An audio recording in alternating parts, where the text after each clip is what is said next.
in a world where the wild has grown darker, colder, and more mysterious.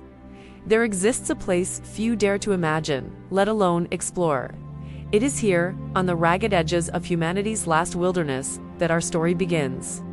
An unforgiving landscape, shaped by wind, ocean, and secrets, stretches toward a horizon that seems alive with ancient whispers. Within this bleak beauty lies a coastline, battered by storms, where towering cliffs meet violent waves that never rest. The sky above is heavy with omen-like clouds, swirling as if nature itself remembers everything that humans have forgotten. And across this forgotten land, a haunting question echoes. What meaning does life hold when the world feels like it is slipping away? Our journey follows a woman named Rowan, a soul sculpted by loss and hardened by the emotional frost of abandonment. She carries with her the heavy weight of a childhood filled with silence, uncertainty, and the shadow of a mother who left without explanation. Her memories are not soft or warm, but instead sharp fragments like splinters of ice beneath the skin. Rowan has learned to survive by closing herself off, refusing to let anyone close enough to cause more harm. Yet her destiny is tied to forces wilder than she ever imagined, and the story refuses to let her remain untouched. She is part of a research mission, venturing into remote territory in search of the truth behind a mysterious and alarming ecological shift. Predators are disappearing, vanishing from ecosystems where they are essential to balance and survival. People once believed they were extinct, but Rowan and her team refuse to accept that fate without answers. Their journey requires courage, endurance, and a willingness to confront the darkness within, as well as the darkness around them. High cliffs rise like ancient guardians, jagged and immovable, their stone faces etched with the scars of centuries.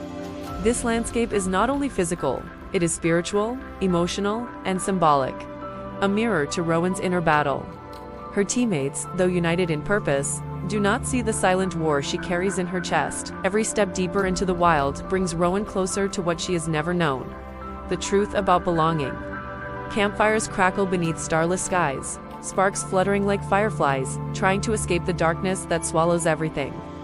The air grows colder, the silence thicker, and Rowan begins sensing something watching from the shadows. Footprints appear where no human should be, yet unlike any familiar animal species. The deeper they journey, the more Rowan begins to wonder if the predators they seek are not lost, but hiding. Something primal, sacred, and misunderstood seems to move through the land like wind behind a veil. Rowan dreams of eyes shining from the trees, ancient eyes that seem to recognize her soul. A haunting sadness pulls her toward the unknown, as if the wild is calling her by name. The research becomes more than science. It becomes a confrontation between humanity and its forgotten origins. Through storms, isolation, and fear, Rowan begins to awaken parts of herself she never knew existed. Her painful memories of abandonment twist into questions she can no longer suppress. Why did her mother leave? Was love ever real? Is survival the same as living?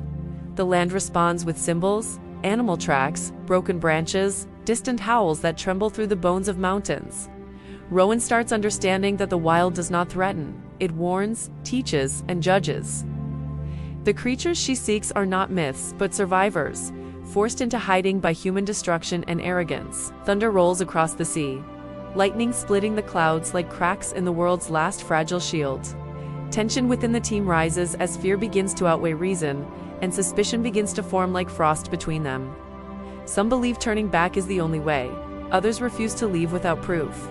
Rowan finds herself caught not between people, but between purpose and identity. She senses that the truth lies just beyond fear, and fear has guided human decisions for too long. So she presses forward, alone, into a dense, breath-stealing forest untouched by human hands. Moonlight filters through the branches, like silver threads sewn into an ancient tapestry.